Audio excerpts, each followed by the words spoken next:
بسم اللہ الرحمن الرحیم۔ حضور صلی اللہ علیہ وسلم کے والد حضرت عبداللہ کو اللہ تعالیٰ نے بہت زیادہ خوبصورتی عطا کی تھی۔ جو بھی انہیں دیکھتا اپنے دانتوں تلے انگلیاں دبا دیتا تھا۔ اسی لیے مکہ والے بھی آپ سے بہت محبت کرتے تھے، کیونکہ حضرت عبداللہ اپنے چہرے کی خوبصورتی کے ساتھ ساتھ دل کے بھی بہت اچھے انسان تھے۔ غریبوں کی مدد کرنا، یتیموں کے لیے سہارا بننا اور بیوہ عورتوں کے لیے دوڑ دوڑ کر کام کرنا، یہ ان کی زندگی کے خاص عمل تھے۔ حضرت عبداللہ کے چہرے پر ایک نور چمکتا تھا، جو اس بات کا اشارہ تھا کہ یہ ایک ایسے نبی کے باپ ہیں جو ساری دنیا سے گمراہی کو ختم کر دے گا۔ ایک دن حضرت عبداللہ بازار سے گزر رہے تھے کہ ایک بہت مشہور جادوگر عورت نے حضرت عبداللہ کو اپنے پاس بلایا۔ وہ جادوگر عورت بہت زیادہ خوبصورت تھی اور اپنے علم و ہنر کی وجہ سے لوگوں میں مشہور بھی بہت تھی۔ اس نے حضرت عبداللہ سے کہا کہ اے عبداللہ، تمہارے باپ نے زمزم کا کنواں کھودتے ہوئے نظر مانی تھی کہ ایک لڑکے کو ذبح کریں گے، پھر تمہارا نام آ گیا، لیکن تمہاری جگہ 100 اونٹوں کو ذبح کیا گیا۔ آج میں تمہیں 100 اونٹ اس بات کے بدلے میں دوں گی کہ تم میرے ساتھ ایک رات گزار لو۔ حضرت عبداللہ نے کہا، ارے نہیں نہیں، یہ گناہ کی بات ہے، میں ایسا ہرگز نہیں کر سکتا۔ مجھے مرنا گوارا ہے، لیکن یہ برا کام کرنا میں کبھی گوارا نہیں کر سکتا۔ اور پھر حضرت عبداللہ وہاں سے اپنے گھر کو چلے گئے۔ کچھ دنوں کے بعد حضرت عبدالمطلب نے اپنے بیٹے عبداللہ کی شادی مدینہ کے ایک بہت اونچے خاندان کی لڑکی حضرت آمنہ سے طے کر دی، اور پھر کچھ دنوں کے بعد دونوں کی شادی ہو گئی اور حضرت عبداللہ حضرت آمنہ کو لے کر اپنے گھر آ گئے۔ اسی دن شام کو حضرت عبداللہ کو وہی جادوگر عورت بازار میں پھر سے ملی اور وہ کہنے لگی، اے عبداللہ، میں بدکار عورت نہیں ہوں، بلکہ میں ایک شریف گھرانے سے تعلق رکھتی ہوں۔ میں نے اس دن جو تم سے کہا تھا کہ میرے ساتھ ایک رات گزار لو، وہ صرف اس وجہ سے کہا تھا کہ میں نے یہ تمہارے ماتھے پر آخری نبی کا نور دیکھا تھا۔ میں چاہتی تھی کہ وہ نور میرے بطن میں آ جائے اور میں اس نبی کی ماں بن جاؤں، لیکن تمہاری بیوی آمنہ اس میں بازی لے گئی۔ حضرت عبداللہ اپنی بیوی آمنہ سے بہت زیادہ محبت کرتے تھے۔ حضرت آمنہ بھی بہت زیادہ خوبصورت تھی۔ شادی کے 2 مہینے بعد ایک رات حضرت عبداللہ نے اپنی بیوی آمنہ سے کہا کہ اے آمنہ، مجھے 3 دنوں کے بعد ملک شام کی طرف کاروبار کے لیے سفر کرنا ہے، تاکہ کچھ پیسے کما سکوں اور اپنے پیدا ہونے والے بچے کے لیے کچھ چیزوں کا انتظام کر سکوں۔ حضرت آمنہ نے کہا کہ آپ چلے جائیں گے تو میں اکیلی کیسے رہوں گی؟ مجھے آپ کے بغیر بالکل بھی اچھا نہیں لگے گا۔ حضرت عبداللہ کہنے لگے کہ اے آمنہ، تم پریشان نہ ہونا، میں بہت جلدی واپس آ جاؤں گا اور تمہارے لیے خوب اچھے اچھے تحفے لے کر آؤں گا۔ اور پھر 3 دنوں کے بعد حضرت عبداللہ نے اپنا سفر کا سامان تیار کیا اور اونٹ پر بیٹھ کر ملک شام کی طرف چل دیے۔ جب وہ گھر سے نکل رہے تھے تو حضرت آمنہ دروازے کے پاس کھڑی اپنے شوہر کو امید کی نظروں سے دیکھ رہی تھی اور آنکھوں ہی آنکھوں میں ان سے کہہ رہی تھی کہ جلدی آنا، مجھے آپ کے بغیر بالکل بھی اچھا نہیں لگے گا۔ حضرت عبداللہ کا اونٹ چلتا جا رہا تھا اور حضرت آمنہ دروازے پر کھڑی اپنی محبت کو دور جاتا دیکھ رہی تھی۔ حضرت عبداللہ 10 لوگوں کے قافلے کے ساتھ ملک شام کی طرف روانہ ہوئے۔ راستے میں ان کی طبیعت خراب ہو گئی اور مدینہ ہی میں اپنی نانی کے گھر رک گئے۔ وقت تو گزرتا گیا۔ حضرت آمنہ ہر روز اپنے شوہر کا انتظار کرتی اور ہر آنے جانے والے سے ان کی خبر معلوم کرتی کہ میرے شوہر عبداللہ کب آئیں گے، لیکن ان کو کوئی صحیح جواب نہ ملتا۔ جب بھی مکہ میں کوئی قافلہ تجارت کر کے واپس لوٹتا تو حضرت آمنہ گھر کے دروازے پر کان لگا کر کھڑی ہو جاتی کہ شاید میرے شوہر عبداللہ آ گئے ہیں، لیکن بعد میں خبر ملتی کہ حضرت عبداللہ اس قافلے میں نہیں ہے۔ 2 مہینے کے بعد ان 10 لوگوں کا قافلہ مکہ واپس لوٹا جن کے ساتھ حضرت عبداللہ گئے تھے۔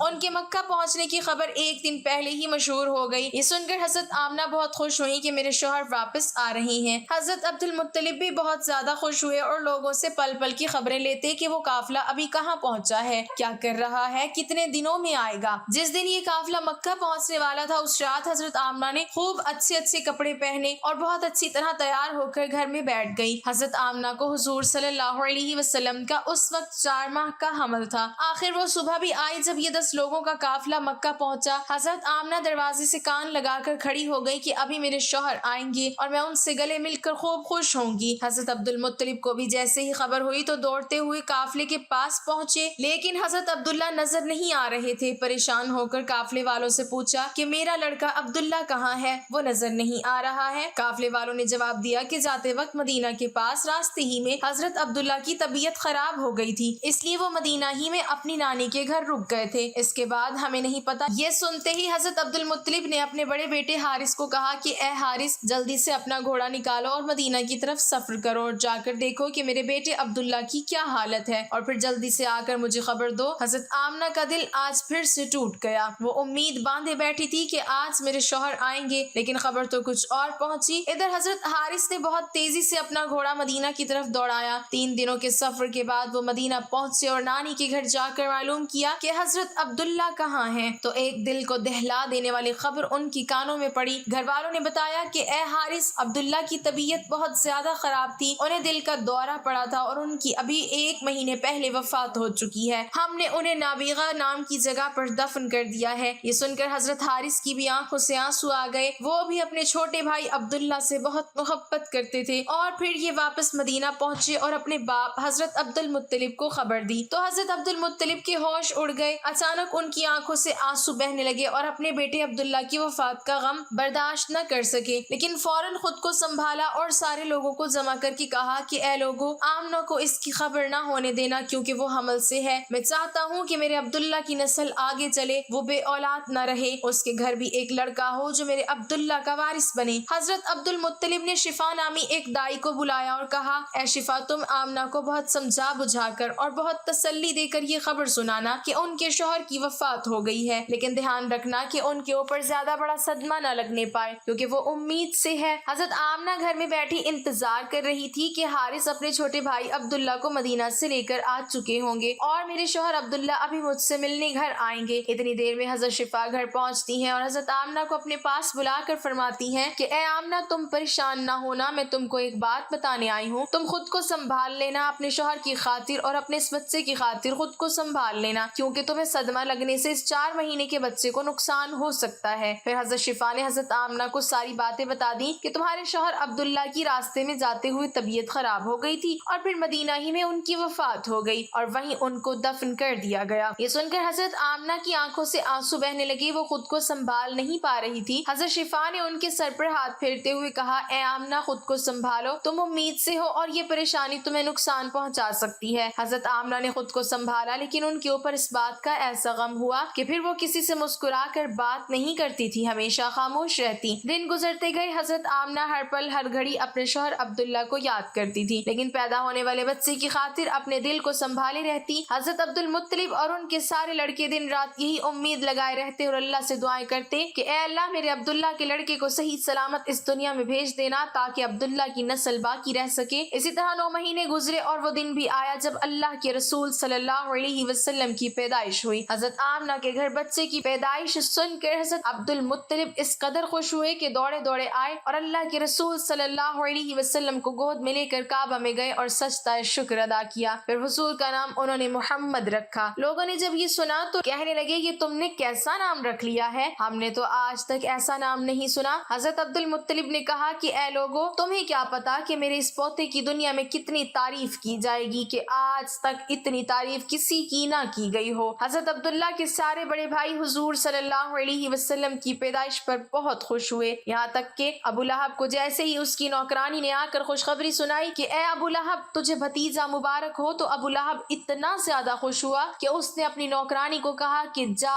آج سے اپنے بھتیجے کی پیدائش کی خوشی میں نے تجھے آزاد کر دیا۔ انتقال کے وقت آپ کی عمر 25 یا 28 سال تھی۔ حضرت عبد المطلب نے آپ کے بھائی حضرت زبیر بن عبد المطلب کو مدینہ بھیجا اور وہ ان کے جنازے میں شامل ہوئے اور انہیں دار النابغہ میں دفن کیا گیا۔ حضرت سیدہ آمنہ خاتون کے لیے شوہر نامدار کا سانحہ ارتحال ناقابل برداشت تھا کہ ابھی شادی خانہ آبادی کو آخر عرصہ ہی کتنا گزرا تھا۔ آپ کے قلب انور پر اس صدمے کا کس قدر اثر ہوا، اس کا اندازہ آپ کی ان اشعار سے ہوتا ہے۔ حضرت آمنہ فرماتی ہیں، ہاشم کا ایک فرزند مدینہ منورہ کی جانب جا کر چاند کی طرح چھپ گیا، وہ لحد میں بہادر جوانوں کے شور و غل یعنی آہ و بکا کے ساتھ جا کر سو گیا۔ مراد یہ کہ لوگوں کو روتا چھوڑ کر موت نے جو ہی اس کو پکارا، اس نے فوراً لبیک کہہ دیا۔ افسوس کہ ہاشم کے اس فرزند کی نظیر موت نے اب دنیا میں نہیں چھوڑی۔ اس کے دوست شام کے وقت اس کی لاش کو اٹھائے جا رہے تھے اور وہ از راہ محبت و عقیدت کاندھا بدلتے اور اس کے اوصاف بیان کرتے چلے جا رہے تھے۔ اگرچہ موت نے ان کو ہم سے دور کر دیا ہے، مگر اس میں تو شک نہیں کہ وہ بہت زیادہ سخی اور غریبوں کے ازحد ہمدرد تھے، یعنی ان کے دلوں سے ان کی یاد تو نہیں نکل سکتی۔ یہ مدینہ منورہ کے رہنے والے انصاری ہیں اور مشہور صحابی حضرت جابر رضی اللہ تعالی عنہ کے والد ماجد ہیں۔ قبیلہ انصار میں یہ اپنے خاندان بنی سلمہ کے سردار اور رحمت عالم صلی اللہ علیہ وسلم کے بہت ہی جانثار صحابی ہیں۔ جنگ بدر میں بڑی بہادری اور جاں بازی کے ساتھ کفار سے لڑے اور 3 ہجری میں جنگ احد کے دن سب سے پہلے پہلے جام شہادت سے سیراب ہوئے۔ بخاری شریف وغیرہ کی روایت ہے کہ انہوں نے رات میں اپنے فرزند حضرت جابر رضی اللہ تعالیٰ عنہ کو بلا کر یہ فرمایا، میرے پیارے بیٹے، کل صبح جنگ احد میں سب سے پہلے میں ہی شہادت سے سرفراز ہوں گا، اور بیٹا سن لو، رسول اللہ صلی اللہ علیہ وسلم کے بعد تم سے زیادہ میرا کوئی پیارا نہیں ہے، لہٰذا تم میرا قرض ادا کر دینا اور اپنی بہنوں کے ساتھ اچھا سلوک کرنا، یہ میری آخری وصیت ہے۔ حضرت جابر رضی اللہ تعالیٰ عنہ کا بیان ہے کہ واقعی صبح کو میدان جنگ میں سب سے پہلے میرے والد حضرت عبداللہ بن عمرو بن حرام رضی اللہ تعالیٰ عنہ ہی شہید ہوئے۔ حضرت جابر رضی اللہ تعالیٰ عنہ کہتے ہیں کہ جنگ احد کے دن جب میرے والد حضرت عبداللہ انصاری رضی اللہ تعالیٰ عنہ کی مقدس لاش کو اٹھا کر بارگاہ رسالت میں لائے تو ان کا یہ حال تھا کہ کافروں نے ان کی کان اور ناک کو کاٹ کر ان کی صورت بگاڑ دی تھی۔ میں نے چاہا کہ ان کا چہرہ کھول کر دیکھوں تو میری برادری اور کنبہ والوں نے مجھے اس خیال سے منع کر دیا کہ لڑکا اپنے باپ کا یہ حال دیکھ کر رنج و غم سے نڈھال ہو جائے گا۔ اتنے میں میری پھوپھی روتی ہوئی ان کی لاش کے پاس آئیں تو سید عالم صلی اللہ علیہ وسلم نے فرمایا کہ تم ان پر رو یا نہ رو،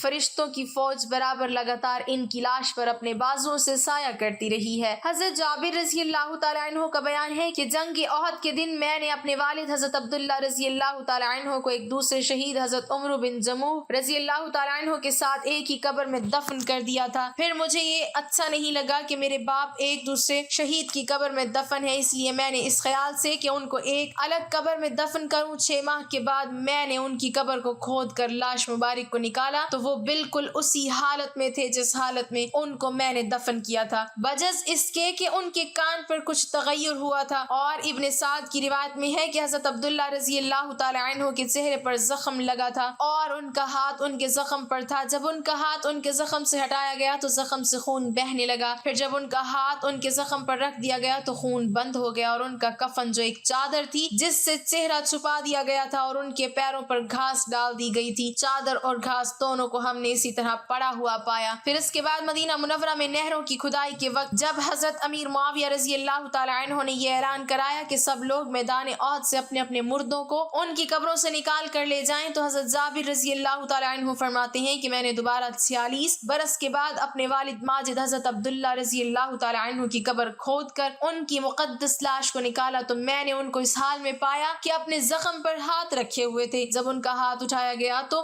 زخم سے خون بہنے لگا، پھر جب ہاتھ زخم پر رکھ دیا گیا تو خون بند ہو گیا، اور ان کا کفن جو ایک چادر کا تھا بدستور صحیح السالم تھا۔ حضرت طلحہ بن عبید اللہ رضی اللہ تعالیٰ عنہ فرماتے ہیں کہ میں اپنی زمین کی دیکھ بھال کے لیے غابہ جا رہا تھا تو راستے میں رات ہو گئی، اس لیے میں حضرت عبداللہ بن عمرو بن حرام رضی اللہ تعالیٰ عنہ کی قبر کے پاس ٹھہر گیا۔ جب کچھ رات گزر گئی تو میں نے ان کی قبر میں سے تلاوت کی اتنی بہترین آواز سنی کہ اس سے پہلے اتنی اچھی قرأت میں نے کبھی بھی نہیں سنی تھی۔ جب میں مدینہ منورہ کو لوٹ کر آیا اور میں نے حضور اقدس صلی اللہ علیہ وسلم سے اس کا تذکرہ کیا تو آپ نے ارشاد فرمایا کہ کیا اے طلحہ تم کو یہ معلوم نہیں کہ خدا نے ان شہیدوں کی ارواح کو قبض کر کے زبرجد اور یاقوت کی قندیلوں میں رکھا ہے اور ان قندیلوں کو جنت کے باغوں میں آویزاں فرما دیا ہے، جب رات ہوتی ہے تو یہ روحیں قندیلوں سے نکال کر ان کے جسموں میں ڈال دی جاتی ہیں، پھر صبح کو وہ اپنی جگہوں پر واپس لائی جاتی ہیں۔ سبحان اللہ عز و جل۔ یہ مستند روایات اس بات کا ثبوت ہے کہ حضرات شہدائے کرام اپنی اپنی قبروں میں پورے لوازم حیات کے ساتھ زندہ ہیں اور وہ اپنے جسموں کے ساتھ جہاں چاہیں جا سکتے ہیں، تلاوت کر سکتے ہیں اور دوسرے قسم کے تصرفات بھی کر سکتے ہیں اور کرتے ہیں۔ اللہ تعالیٰ کی ان پر رحمت ہو اور ان کے صدقے ہماری مغفرت ہو، آمین۔ اللہ تعالیٰ ہمیں دین کی مکمل سمجھ نصیب فرمائے اور ہمیں نیکوکاروں میں شامل کرے، آمین۔ ناظرین کمنٹ باکس میں اللہ تعالیٰ کے 99 ناموں میں سے ایک نام ضرور ٹائپ کریں۔